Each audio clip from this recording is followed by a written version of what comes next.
Greetings to all the student. I welcome you all in the next video of mid term question paper जो कि class 10th का है और हम यहाँ क्वेश्चन पेपर को स्टडी कर रहे हैं और ये पार्ट 4 रहेगा वीडियो का। इससे पहले 3 पार्ट्स हम ऑलरेडी सॉल्व कर चुके हैं। जिस बच्चे ने वो पार्ट्स नहीं देखे हैं, ये मैं कह रही हूँ ये पार्ट 4 है। जिस बच्चे ने वो नहीं देखे हैं पार्ट 3 पीछे के, वो ज़रूर देख लें और तभी इस वीडियो को पढ़ने का मज़ा आएगा। ठीक है, तो चलो फिर चलते हैं इसमें आगे। अब हम पढ़ते हैं खंड से, जो कि आपका 3 मार्क्स के क्वेश्चन यहाँ पर आते हैं। ठीक है, ये सारे क्वेश्चंस हम कर चुके हैं जितने भी इधर शो हो रहे हैं। ये देखो यहाँ पर आ रहा है खंड से, तो यहाँ से शुरू करते हैं। चलो, तो क्वेश्चन क्या है कि भाई प्रश्न 26 से लेकर 31 तक लघु उत्तरीय प्रश्न है। प्रत्येक प्रश्न 3 अंक का है। कितने अंक का है? 3 मार्क्स का एक क्वेश्चन रहेगा यहाँ पर और इनको हम सॉल्व करेंगे। तो सबसे पहला ही क्वेश्चन आपका chapter number 8 that is trigonometry से आया हुआ है। ठीक है, और ये क्वेश्चन, ये जो क्वेश्चन है ये वाला, ये मोस्ट इम्पोर्टेंट है। अभी तक मैंने देखा है 3 बार कम से कम पेपर में आ चुका है। ठीक है, शायद अब की बार भी आ जाए। तो ये अच्छा क्वेश्चन है, टफ नहीं है लेकिन बढ़िया क्वेश्चन है, तो आपको अच्छे से आना चाहिए। चलो इसको सॉल्व करना है, शुरू करते हैं हम।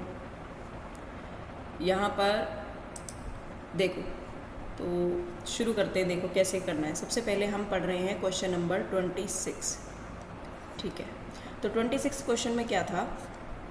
Sign A plus 1 divided by 1 minus sine A. मुझे ये प्रूव करना है, क्या है ये? सेक ए है प्लस टेन ए है। ठीक, ये मुझे प्रूव करके दिखाना है। तो सब as usual left hand side हम लेकर चलेंगे, और लेफ़्ट हैंड साइड जब हम लेकर चलेंगे तो इसको थोड़ा सा अच्छे से अरेंज करके लिख लेंगे। तो क्या मैं इसे 1 प्लस साइन ए नहीं लिख सकती? बिल्कुल लिख सकते हैं। क्यों लिख सकते हैं? क्योंकि प्लस में हम आगे पीछे करके लिख सकते हैं, कोई इशू नहीं है। ठीक है, तो अब इसमें करना क्या पड़ेगा? आपको इसमें करना पड़ेगा बेटा परिमेयकरण। जब आप 9th क्लास में थे तो आपने परिमेयकरण करना सीखा था। अब आप सोच रहे होंगे कि मैम हमें ऐसा करने की ज़रूरत क्यों पड़ रही है? ऐसा करने की ज़रूरत हमें इसलिए पड़ रही है, रीज़न बिहाइंड, क्योंकि ये जो टर्म है ना, ये पूरी, ठीक है, ये रूट के अंदर है और इसको सॉल्व करना हमें पड़ेगा। जब हम इसको सॉल्व करेंगे तो ये जो टर्म है, ये रूट इसका हट जाना चाहिए। इस तरीके से हमें सॉल्व करना है इसको। ठीक है, तो अब हम यहाँ क्या लिखेंगे? परिमेयकरण। परिमेयकरण करने के लिए क्या कंडीशन होती थी?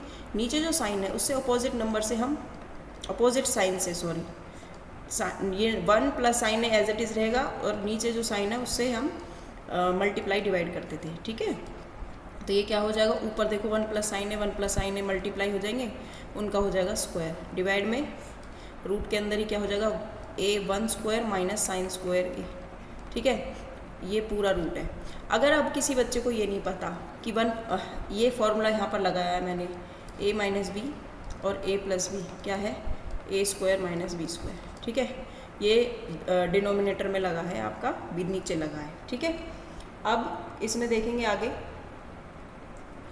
इसको इतना हल करने के बाद आगे देखो जो 1 प्लस साइन ए की होल स्क्वायर है, ठीक है, ये क्या हो जाएगा? 1 माइनस साइन स्क्वायर। अब आपने एक फॉर्मूला पढ़ा है कि भैया कॉस स्क्वायर ए प्लस साइन स्क्वायर ए बराबर 1 होता है। तो यहाँ से अगर मैं कॉस स्क्वायर ए का वैल्यू निकालना चाहूँ तो क्या आएगा? 1 माइनस साइन स्क्वायर ए आएगा कि नहीं आएगा? बिल्कुल, ये प्लस का था, मैंने इसको इधर भेज दिया, ये माइनस का हो गया। तो जो ये 1 माइनस साइन स्क्वायर है ये यहाँ पर है, 1 का स्क्वायर तो 1 ही होता है। तो क्या मैं इसकी जगह पर कॉस स्क्वायर ए लिख सकती हूँ? बिल्कुल लिख सकते हैं जी। तो ये हो जाएगा कॉस स्क्वायर ए।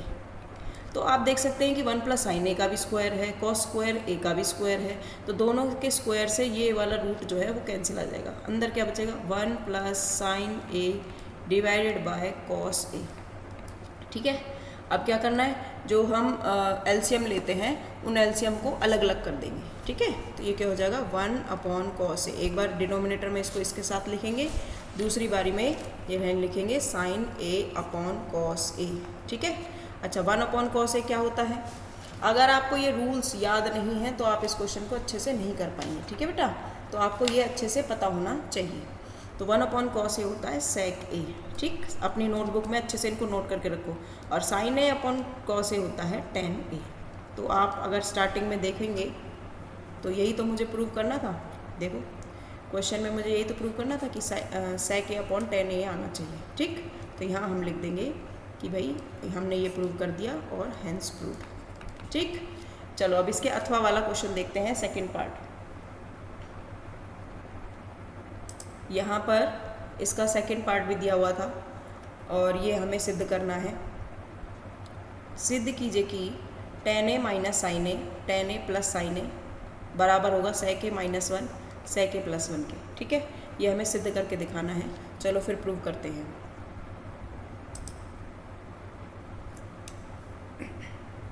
ये अथवा का क्वेश्चन है, क्वेश्चन वही चल रहा है, क्वेश्चन नंबर 26, ठीक है।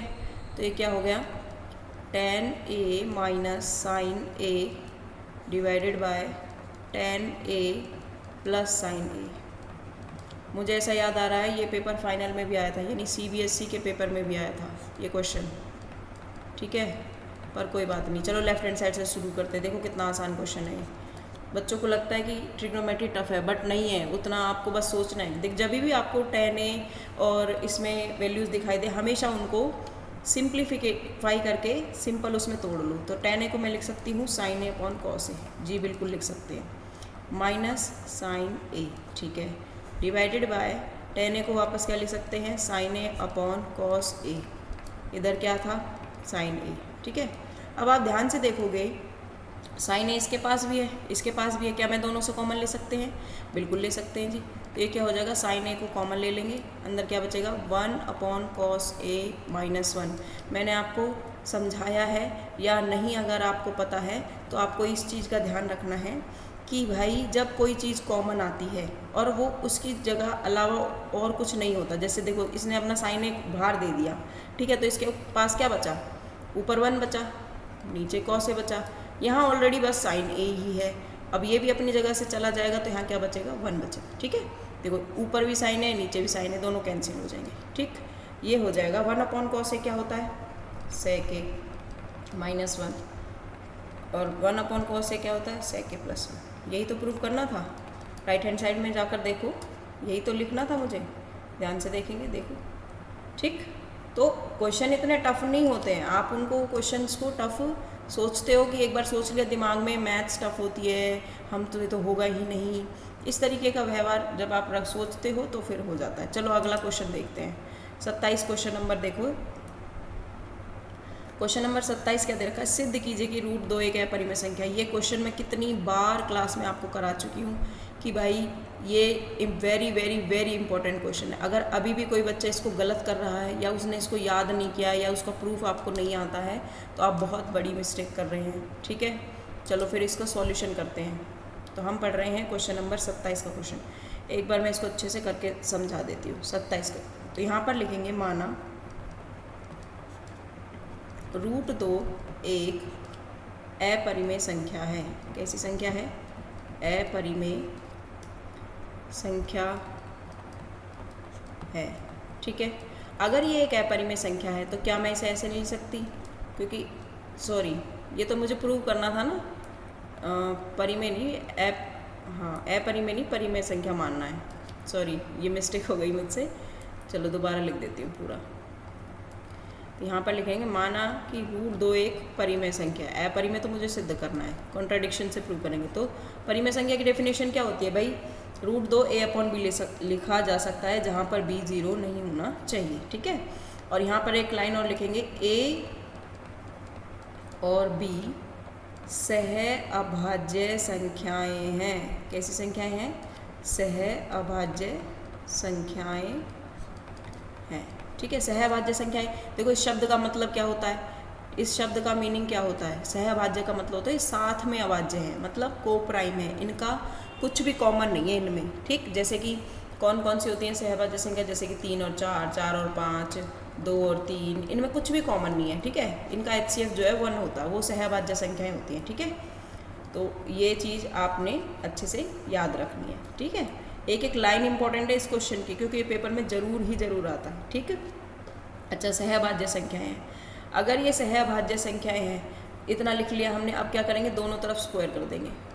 कौन सी, ऊपर वाली इक्वेशन है, दोनों तरफ वर्ग करने पर, दोनों तरफ वर्ग करने पर जब दोनों तरफ वर्ग कर देंगे तो क्या हो जाएगा, √2 का भी वर्ग हो जाएगा और a/b का भी वर्ग हो जाएगा।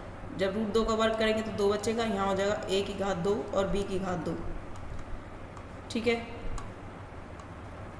इतना हो जाने के बाद यहाँ से क्रॉस मल्टीप्लाई करेंगे और ये क्या लिखा जाएगा, a² बराबर हो जाएगा 2b² के। Call it equation number 1। इस स्टेटमेंट से मैं क्या कंक्लूज़न निकाल सकते हैं हम, इस स्टेटमेंट से हम ये कंक्लूज़न निकाल सकते हैं कि a² 2 से भाग हो जाएगा। कोई भी नंबर जिसका स्क्वायर मल्टीपल में लिखा हो, 2 के में, 2 की गुणा में लिखा हो, जैसे मान लो देखो मैं कहती हूँ 6 जो है वो 2 से भाग हो जाता है, तो मैं कैसे 2 गुना 3 नहीं लिख सकती।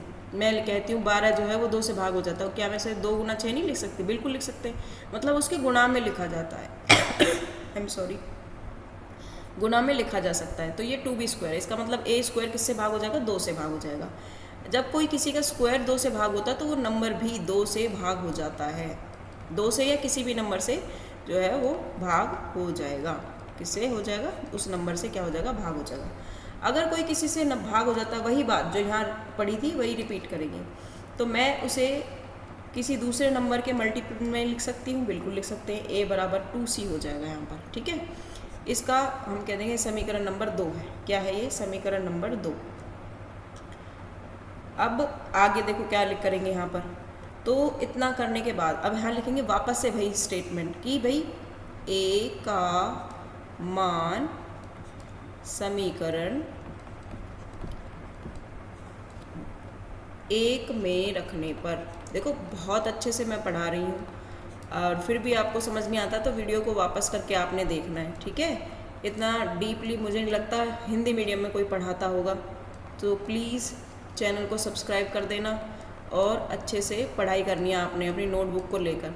तो देखो 2 का स्क्वायर तो 4 होता है, c² का कुछ नहीं हो सकता, इसलिए ये ऐसे ही हो जाएगा। इस वाले 2 से ये वाला 4 कट जाएगा, ये जाएगा 2 पर, तो ये आंसर क्या आएगा, 2c² sorry is equal to b²। ठीक है, इसको तीसरा इक्वेशन कह दो। अब मैं यहाँ पर एक और कंक्लूज़न वही निकाल सकती हूँ जो मैंने a के साथ निकाला था, कि यहाँ b² भी 2 से भाग हो जाएगा, b² भी 2 से भाग हो जाएगा। ठीक है, अब यहाँ आप ये देख सकते हैं जब b² 2 से भाग हो जाएगा तो इसका मतलब क्या है, अगेन b भी 2 से भाग हो जाएगा, भाग हो जाएगा। लेकिन ये तो कॉन्ट्राडिक्शन है। देखो कैसे, ऊपर हमने कहा था कि भाई ये दोनों सहअभाज्य संख्याएं हैं। क्या कहा था हमने, कि ये दोनों सहअभाज्य संख्या। सहअभाज्य का मतलब क्या था कि ये किसी के भी पहाड़े में नहीं आएंगी, ये केवल एक के पहाड़े में आएंगी, लेकिन ये दोनों तो 2 के पहाड़े में आ गई। 2 के पहाड़े में कैसे आएगी, हम कह रहे हैं कि a भी 2 से भाग हो रहा है और b भी 2 से भाग हो रहा है। ठीक है, इसका मतलब हमने जो माना था वो गलत है, और ये जो है किसी से भी भाग मतलब जो √2 है एक अपरिमेय संख्या है। अब यहाँ एक लाइन लिखेंगे और वो लाइन लिखना बहुत इंपॉर्टेंट है, पूरा 1 नंबर मिलता है उसका लिखने का। यह तो विरोधाभास है, यह विरोधाभास है, अतः हमारी कल्पना गलत थी। ठीक है, अच्छे से लिखना सीख लो, मेरी राइटिंग पे मत जाना, यहाँ पेन टैप पे लिखने में ऐसी प्रॉब्लम आती है। अतः हमारी कल्पना गलत थी और इसीलिए √2 एक अपरिमेय संख्या है। ठीक है, इसीलिए, या ये भी लिख सकते हो, इसलिए यह सिद्ध होता है कि √2 एक अपरिमेय संख्या है। ठीक है, आई होप आपको ये क्वेश्चन अच्छे से समझ आ गया होगा। बहुत बहुत बहुत इंपॉर्टेंट है। इसके अलावा इसमें √3, √5, √7 ये सब भी पेपर में आते हैं। एक बार मैं तुम्हें बताऊंगी, स्टैंडर्ड का क्वेश्चन पेपर था, उसमें √7 प्रूव करने के लिए आया हुआ था। ठीक है, तो ये ना सोचे कि बस √2 ही आएगा, कुछ भी आ सकता है। ठीक है, आपको हर चीज़ के लिए तैयार रहना है। अगला क्वेश्चन देखते हैं, क्वेश्चन नंबर 28। ग्राफीय विधि द्वारा समीकरणों के युग्म x + 3y = 6, 5x - 6y = 30 को हल कीजिए। मतलब इस क्वेश्चन में आपको ग्राफ बनाना पड़ेगा। ठीक है, तो ग्राफ बनाने के लिए मुझे भाई ग्राफ पेपर की ज़रूरत पड़ेगी, तो बिल्कुल हम ग्राफ पेपर लगाएंगे, ग्रिड लगा देंगे नहीं तो, और क्वेश्चन सॉल्व करते हैं। चलो गिव मी अ सेकेंड।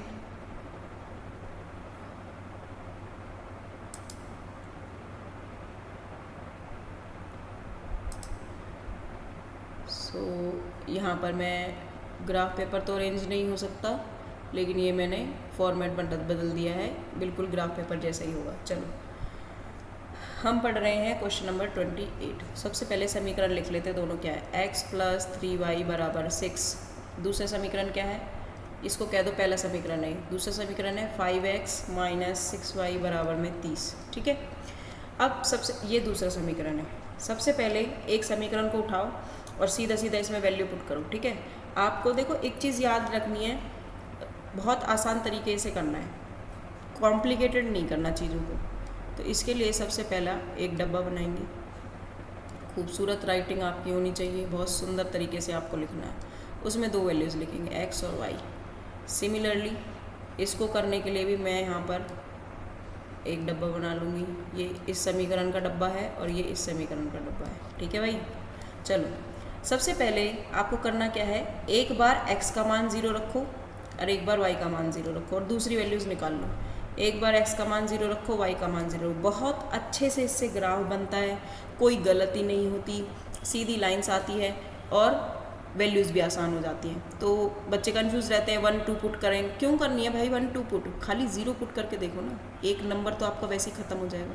तो चलो देखते हैं। सबसे पहले x का वैल्यू 0 रख दिया मैंने, ये हो जाएगा 3y = 6।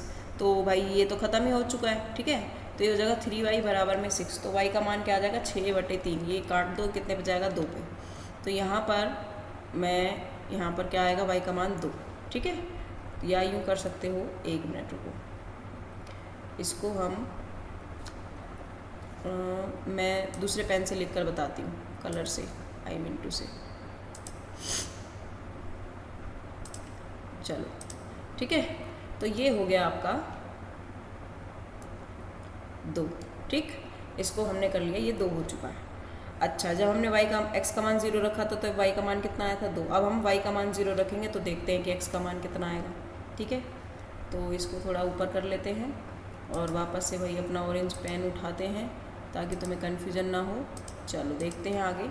देखो मैं कह रही हूँ कि भाई हमने y का मान 0 रखना है, तो रख दो y का मान 0। 3 0 = 6। किसी की भी मल्टीप्लाई 0 से करते तो क्या आता है, 0। ये प्लस का 0 है तो बराबर क्या आ जाएगा, 6।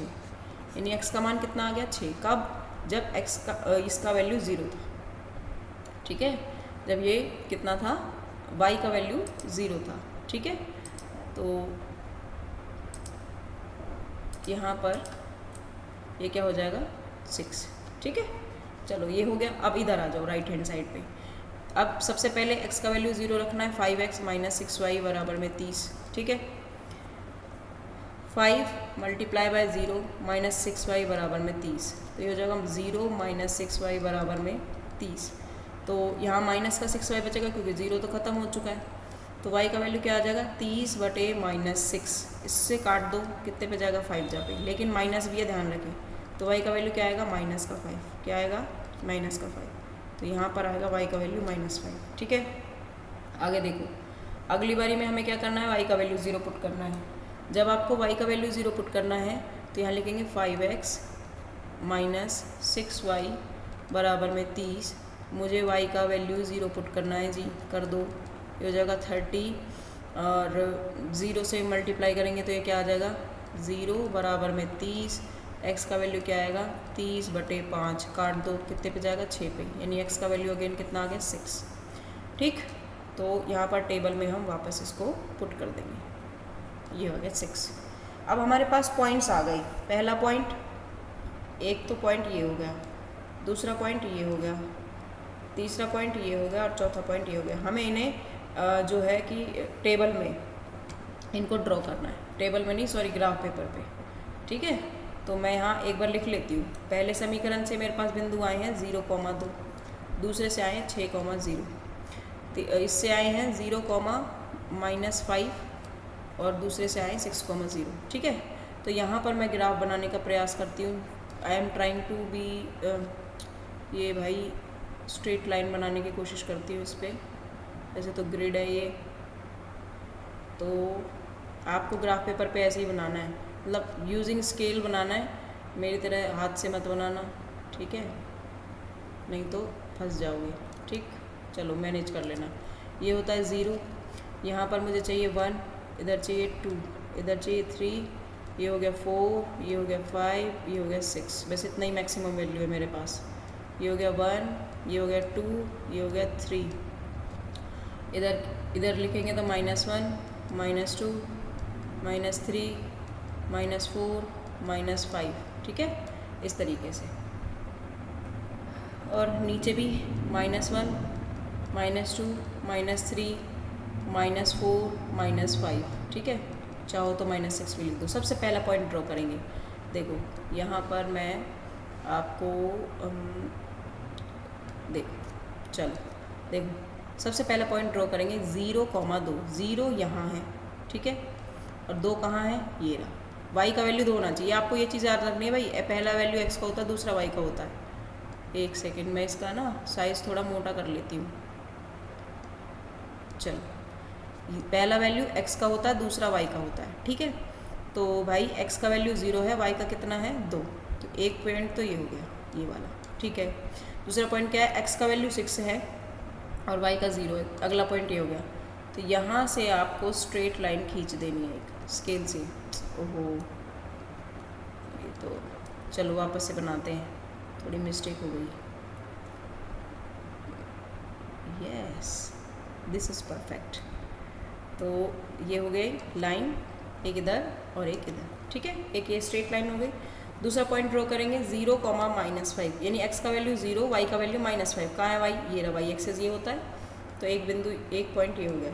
और दूसरा पॉइंट क्या है, x का वैल्यू 6 और ये 0, तो ये पॉइंट हो गया ये वाला, ठीक है। तो यहाँ से इसको मिला देंगे।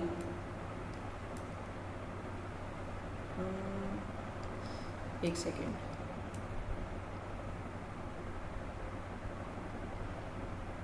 ऐसे।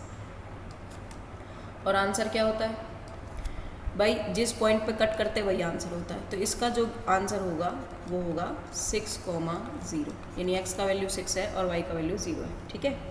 आई होप आपको ये क्वेश्चन समझ आ गया होगा। और अब इसका दृष्टिबाधित का एक क्वेश्चन दिया हुआ है, उसको हल करते हैं। चलो ठीक, चलिए अगला क्वेश्चन देखते हैं। अगर आपको ज़रा भी कोई डाउट रहता है तो आप वीडियो को वापस पॉज करके जब देख सकते हैं। ये दृष्टिबाधित बच्चों के लिए क्वेश्चन था, ये आपको नहीं करना था, पर फिर भी हम सॉल्व करके देखेंगे। k का मान ज्ञात कीजिए यदि रैखिक समीकरणों के युग्म k+1 x ky बराबर 6, 4y 6x + 12 के अपरिमित रूप से अनेक हल हो। ध्यान रखेंगे, अपरिमित रूप से अनेक हल मतलब कैसे हैं, रेखाएं कैसी हैं, समपाती। कैसी हैं, समपाती, ठीक है। कैसी रेखाएं हैं, समपाती रेखाएं हैं। चलो इसको हल करते हैं, ठीक है। अच्छे से समझेंगे, कई बार बच्चे कंफ्यूज रहते हैं, उन्हें यही नहीं पता रहता हम कर क्या रहे। तो ये दृष्टिबाधित वाला क्वेश्चन है। ये क्वेश्चन था k+1 x + ky बराबर 6। एक तो ये समीकरण है, दूसरा समीकरण है 4y + 6 बराबर में 12। तो मैंने आपको क्लास में भी समझाया था और वैसे भी कि समीकरण जो आड़ा टेढ़ा लिखा हो उसको सीधा करके लिखो। पहले x को पहले लिखो, y को बाद में लिखो, ताकि कंपैरिजन करने में आसानी रहे।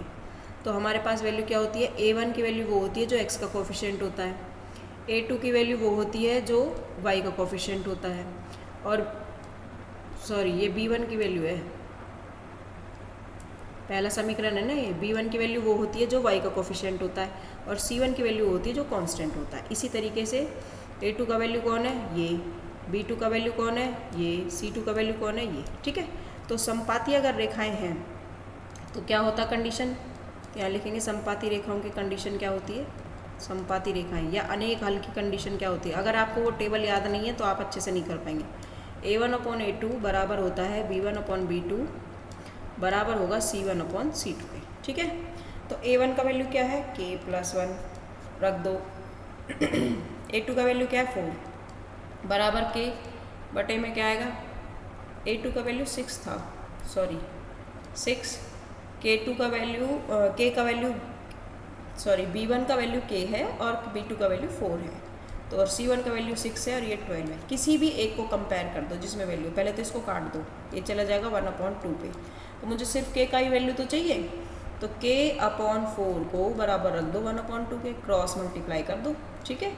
तो क्रॉस मल्टीप्लाई जब आप करोगे तो हो जाएगा 2k बराबर में 4 और k के नीचे 2 से डिवाइड कर दो, ये कितने पे चला जाएगा 2 पे, तो k का वैल्यू क्या आ जाएगा 2, ठीक है। ये आपका आंसर हो गया। इजी क्वेश्चन था। अगर आपको समपाती रेखाओं के बारे में नहीं पता होगा तो आप क्वेश्चन नहीं कर पाएंगे। अब हम चलते हैं अगले क्वेश्चन पे, ठीक है। देखो 29वां क्वेश्चन। अच्छा, ये जो चैप्टर 3 के क्वेश्चन थे आपको ये पता होगा। ऐसे प्रथम 50 धन पूर्णांकों का योग ज्ञात कीजिए जो 4 से विभाज्य हो। ये ऐसा क्वेश्चन आपकी बुक में भी है और ये चैप्टर 5 का क्वेश्चन है, यानी AP का, ठीक है। 4 से विभाज्य हो, 3 से विभाज्य हो, 7 से विभाज्य हो, 5 से विभाज्य हो, कुछ भी पूछ सकता है, ठीक है। तो हमें कितने निकालने हैं 50, प्रथम 50 मतलब n का वैल्यू तो 50 हो गया, ठीक है। 4 से विभाज्य हो, 4 का टेबल लिखना है, विभाज्य का मतलब होता है भाग जाए, मतलब उससे भाग होना चाहिए वो पूरा पूरा, ठीक है। तो अब हम पढ़ेंगे क्वेश्चन नंबर 29। सबसे पहले AP बनाएंगे। AP जो प्रथम 50 लिखने हैं, पहले तो n का मान कितना हो गया 50 हो गया। AP क्या होगा जो 4 से भाग होगा, कोई कंडीशन नहीं थी इसलिए सीधा सीधा लिखेंगे 4, 4 दूनी 8, 4 तिया 12, 4 चौक 16, ऐसे कर करके मुझे 50 नंबर लिखने हैं। यहाँ पर मुझे क्या करना है, इन सब का योग ज्ञात करना है, और योग का फॉर्मूला क्या होता है, SN फॉर्मूला होता है, मतलब यानी n/2 ये फॉर्मूला लगेगा। हर क्वेश्चन में आपको फॉर्मूला ज़रूर लिखना है। मैंने पीछे की वीडियोस में भी बताया था और इस बार भी बता रही हूँ, बार बार एक ही बात कहती हूँ कि फॉर्मूला ज़रूर लिखना है। बिना फॉर्मूला के आप क्वेश्चन को हल नहीं कर पाएंगे। इवन फॉर्मूला लिखने के ही 1 मार्क मिलता है आपको, ठीक है। तो उस चीज़ का ध्यान रखेंगे। सबसे पहले यहाँ देखो A का मान लिखेंगे, प्रथम पद जो होता है वो A होता है, ठीक है। D कैसे निकालते हैं, सेकंड टर्म में से फर्स्ट टर्म को माइनस कर देते हैं, यानी पीछे वाले में से आगे वाला माइनस होता है और आंसर आ जाता है। तो 8 में से 4 गए तो 4 बचेगा। अब आपको करना क्या है, S50 निकालना है। क्यों निकालना है, क्योंकि मुझे 50 पद दे रखे थे, तो हो जाएगा 50/2। तो 2 A का मान क्या है 4 प्लस n-1 यानी 50 - 1 गुना में 4। D का वैल्यू 4 है ना, इसलिए इसको इससे काट दो, कितने पे चला जाएगा 25 पे चला जाएगा। तो ये हो जाएगा 25, 2 चौक 8 और 50 - 1 49, और ब्रैकेट था तो मतलब यहाँ मल्टीप्लाई था, 49 की गुणा किससे हो जाएगी 4 से हो जाएगी, ठीक है। अच्छा, तो ये हो गया 25। मैंने देखो बहुत सारे बच्चों को देखा यहाँ प्लस का निशान लगा देते हैं इधर, जबकि यहाँ कुछ होता नहीं है, मल्टीप्लाई है, ठीक। तो इस चीज़ का खास ध्यान रखेंगे, गलती नहीं होनी चाहिए। पेपर इजी होता है, आप लोग उसको टफ बना देते हो। मल्टीप्लाई करो, 36 पे जाएगा, 4 चौक 16 और 3 19, 196, ठीक है। अब इसमें 8 की जमा कर दो, 8 6 14, हाँ से लगी 1, 9 और 1 10, हाँ से लगी 1, फिर से 2 हो जाएगा, ये हो जाएगा 204। 25 और 204। अब 25 और 204 की गुणा कर दो। गुणा करने में शर्माना नहीं है बिल्कुल भी, आपको रफ पेपर पे पूरा गुणा करके देखना है, कोई आपकी शीट देखने नहीं आ रहा, ठीक है।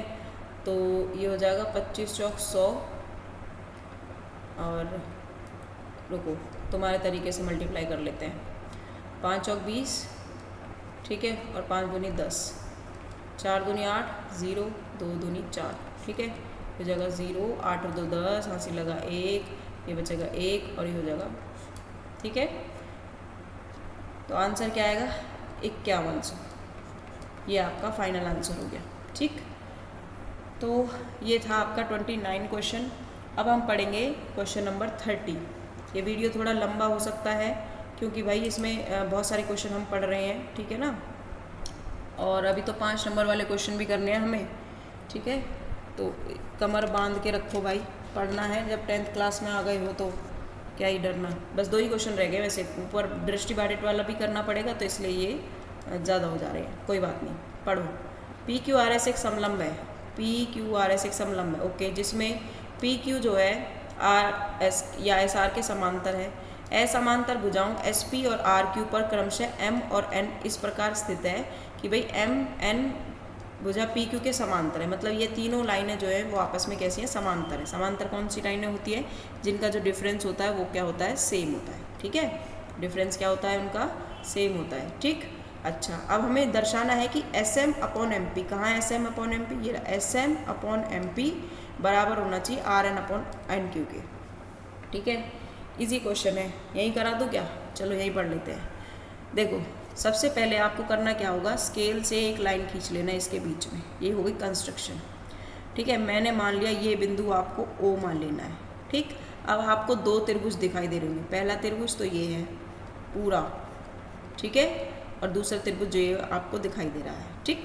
अब आपको इसी में ही अपना जो थेल्स थ्योरम है वो लगाएंगे और उससे सॉल्व करेंगे। तो सबसे पहले लिखेंगे त्रिभुज SPQ में, ठीक है। कौन से त्रिभुज में पढ़ रहे हैं हम? SPQ में, बाय यूजिंग, या इंग्लिश में हिंदी में लिख लो, थेल्स प्रमेय द्वारा। इजी होते हैं इस चैप्टर के क्वेश्चन, लेकिन पता नहीं बच्चे क्यों डरते हैं। थेल्स प्रमेय क्या कहती है भाई, जो अगर दो लाइनें समांतर हैं, भाई मैं कह रही हूँ पूरी MN जो है, MN समांतर है किसके? PQ के। जब MN पूरी समांतर है तो इसका आधा भी तो समांतर होगा, यानी MO भी समांतर होगा। यहाँ लिखेंगे दिस इम्प्लाइज दैट, इसका मतलब ये है कि MO भी समांतर होगा किससे? PQ से। अच्छा, ये अगर समांतर होगा तो मैं अब थेल्स थ्योरम लगा सकती हूँ। क्या होती है थेल्स थ्योरम? भाई इनके रेशियो बराबर होंगे, SM अपॉन में MP बराबर होगा SO अपॉन में OQ, ठीक है। ये हो गया समीकरण नंबर 1। अब आ जाओ दूसरे त्रिभुज में। दूसरा त्रिभुज क्या कहता है कि त्रिभुज कौन सा है? SRQ, क्या है? SRQ में, ठीक है।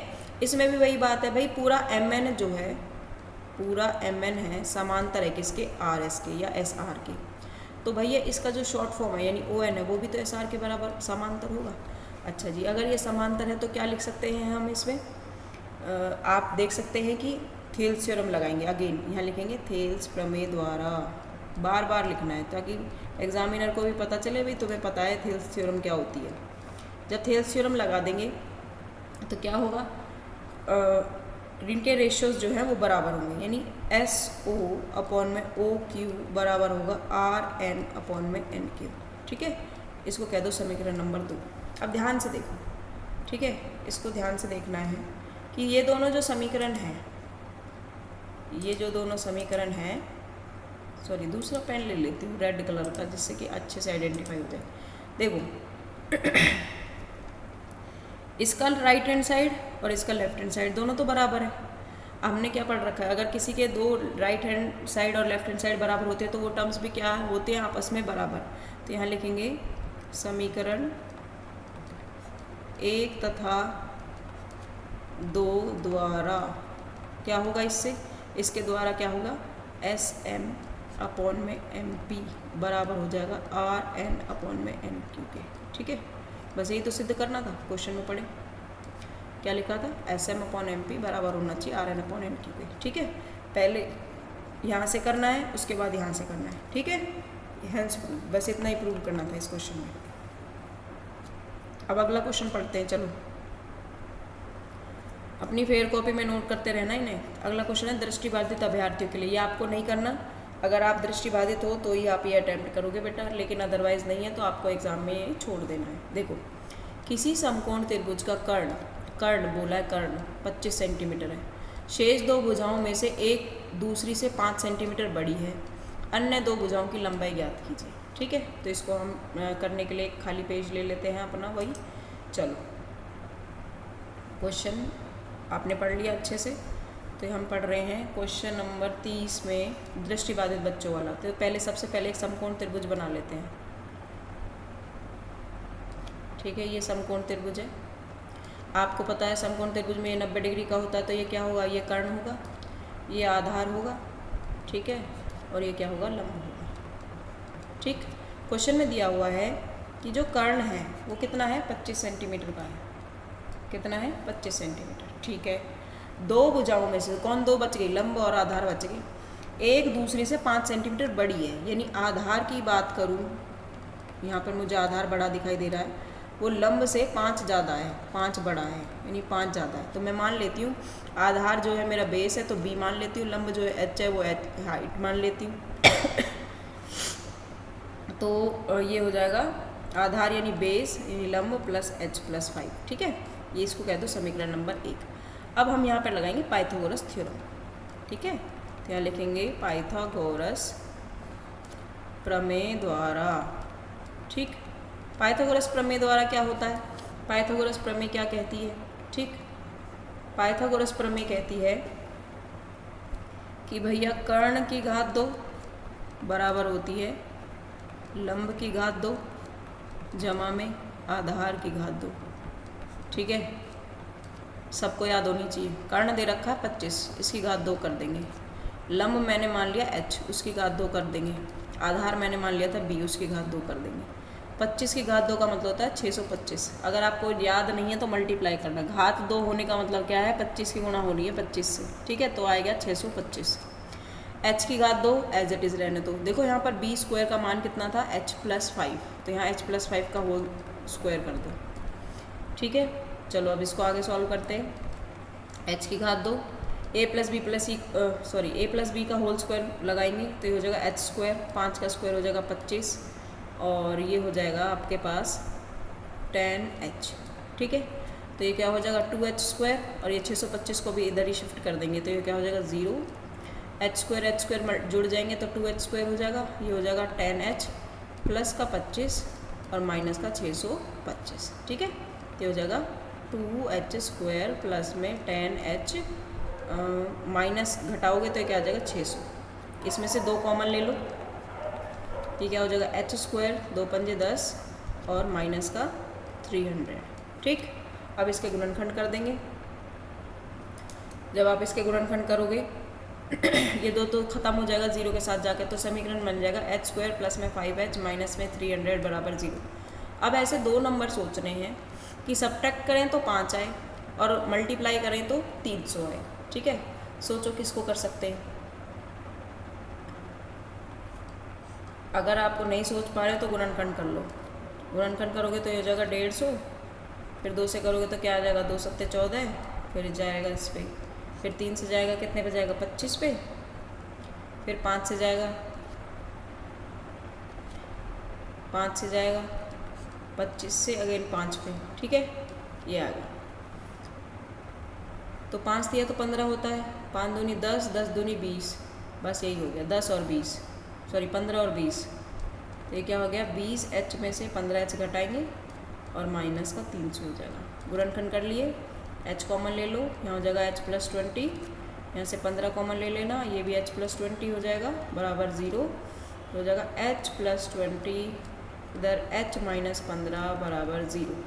तो ये तो नेगेटिव में तो हाइट हो ही नहीं सकती, इसलिए h-15 इसको रिजेक्ट कर देंगे। h-15 बराबर h, यानी लंब जो है वो 15 आ गया और जो बेस था यानी वो क्या था h प्लस में 5 ही तो था, यानी वो 15 जमा में 5 हो जाएगा, यानी आधार जो है वो 20 सेंटीमीटर आ जाएगा। ठीक है, इसमें भी सेंटीमीटर लगा देंगे। तो हमारे पास तीनों जो है भुजाएं आ गई हैं। क्वेश्चन में क्या पूछा था सारी लिखनी है। तो यहाँ पर क्या हो जाएगा, कर्ण भाई 25 सेंटीमीटर क्वेश्चन में दे रखा था, आधार हमने निकाल लिया कितना दे रखा था 20 दे रखा था, और ये जो लंब था ये कितना दे रखा है 15 सेंटीमीटर दे रखा है। ठीक है, ये आपका टोटल आंसर हो गया। ईजी था, बहुत टफ नहीं था, लेकिन अगर आपको थोड़ी सी भी कैलकुलेशन में गड़बड़ कर दी तो आप नहीं कर पाएंगे। चलो, और ये लास्ट क्वेश्चन है इस वीडियो का। ठीक है, लास्ट क्वेश्चन है इस वीडियो में और पढ़ लेते हैं इसको। क्या है ये, अगेन ट्रिग्नोमेट्री का क्वेश्चन है। ठीक है, चैप्टर नंबर 8 का क्वेश्चन है। तो ये बुक का ही क्वेश्चन समझ लो। सेक थीटा अगर 13/5 है तो शेष सभी त्रिकोणमितीय अनुपात ज्ञात कीजिए। सेक थीटा का वैल्यू दे रखा है, बाकी आपको त्रिकोणमितीय अनुपात निकालने हैं। चलो देखो कैसे निकालते हैं। इसमें कुछ कुछ यूज़ होगा इसका, चाहो तो पाइथागोरस थ्योरम यूज़ करके लगा दो, बाकी फॉर्मूला से भी कर सकते हो। चलो हम पाइथागोरस थ्योरम लगा कर ही यूज़ करते हैं।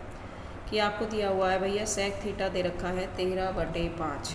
ठीक है, तो 13/5 आपको अगर दे रखा है तो यहाँ पर क्या करना है, आपको ये पता होना चाहिए भैया जो सेक थीटा होता है वो क्या होता है, कर्ण बटे आधार। क्या होता है, कर्ण बटे आधार। जब आप यहाँ त्रिभुज बनाएंगे इस तरीके से, ठीक है, तो कर्ण तो दे रखा है 13 यूनिट और आधार दे रखा 5 यूनिट। आपको पहले लंब निकाल लेना है। पाइथागोरस थ्योरम लगाओ, अगेन वही कर्ण की घात 2 बराबर में लंब की घात 2 प्लस में आधार की घात 2। एक बार ये निकल गया फिर क्वेश्चन आसान है, कुछ नहीं करना। तो कर्ण कितना दे रखा है 13, इसकी घात 2 कर दो। लंब हमें निकालना है, हमें नहीं पता क्या है, इसकी घात 2 कर दो। आधार कितना है 5 है, 5 की घात 2 कर दो। ठीक है, तो ये क्या हो जाएगा 169। ये हो जाएगा लंब की घात 2। ठीक है, 5 की घात 2 मतलब 25, इधर से प्लस का 25 है माइनस का 25 हो जाएगा, ये बचेगा लंब की घात 2। इसमें से इसको सब्ट्रैक्ट करोगे तो क्या आएगा 144। 144 किसकी घात 2 होता है बताओ, बोलो 12। ठीक है, और ये हो गया लंब की घात 2। ठीक है, तो मेरे पास जो लंब है वो कितना आ जाएगा बेटा 12 आ जाएगा, 12 इकाई। यानी यहाँ पर क्वेश्चन में कितना आ जाएगा 12। ठीक, अब सारे ट्रिग्नोमेट्रिक रेशियोज आपके पास आ चुके हैं, बस सॉल्यूशन करना। तो सबसे पहले लिखेंगे कॉस थीटा, क्योंकि कॉस थीटा सेक थीटा का उल्टा होता है, तो यहाँ पे सीधा सीधा ही आंसर आ जाएगा। तो 5/13 हो जाएगा। एक तो ये हो गया। ठीक है, 6 होते हैं टोटल, एक क्वेश्चन में दे रखा था, एक हमने निकाल लिया। चलो आगे निकालते हैं साइन थीटा। साइन थीटा का फॉर्मूला क्या होता है, फॉर्मूला नहीं बेसिकली वो क्या होता है लंब बटे कर्ण। तो लंब कितना देखो 12, कर्ण कितना है 13, बस हो गया, एक ये हो गया। आगे देखो, अच्छा फिर इसी में ही कोसेक थीटा निकालेंगे। चाहो तो साइन का उल्टा करके निकाल दो, नहीं तो फॉर्मूला याद कर लो। तो 1/sin होता है, तो उसका उल्टा हो जाएगा 13/12। आप ऐसे भी कर सकते थे कि जो कोसेक थीटा होता है वो कर्ण बटे लंब होता है। तो यहाँ पर क्या हो जाएगा 13/12। कर्ण था 13 और लंब था 12, एक ये हो गया। ठीक है, और कौन बचा टेंजेंट थीटा। टेन थीटा तो हमने भैया इतनी बार पढ़ा है कि लंब बटे आधार होता है। ठीक है, जो लंब है वो 12 है, आधार कितना है 5 है। ठीक है, एक ये हो गया। कॉट थीटा क्या होता है, वो टेन थीटा का उल्टा होता है, यानी ये हो गया 5/12। ठीक है, तो मैंने सारे ट्रिग्नोमेट्रिक रेशियोज जो है वो निकाल दिए हैं और अच्छे से हम पढ़ चुके हैं इसके बारे में। ठीक, कहाँ कहाँ निकाले हैं, एक तो भैया ये रहा टेन थीटा, दूसरा कॉट थीटा ये रहा 5 होने चाहिए, ये रहा कोसेक थीटा, ये रहा इधर इसका वैल्यू, और ये रहा साइन थीटा, और उसके ऊपर रहा कोस थीटा। ठीक है, तो हमने सारे वैल्यूज़ निकाल दिए। एक बाद में इनको अच्छे से एक सीक्वेंस में लिख देना है आपने अपनी कॉपी में। ठीक है, इस वीडियो में इतना ही। वीडियो थोड़ा लंबा हो गया है क्योंकि हमने बहुत सारे क्वेश्चंस को सॉल्व किया है। प्लीज़ अपने दोस्तों के साथ शेयर कर दो, चैनल पर नए हो तो सब्सक्राइब कर देना।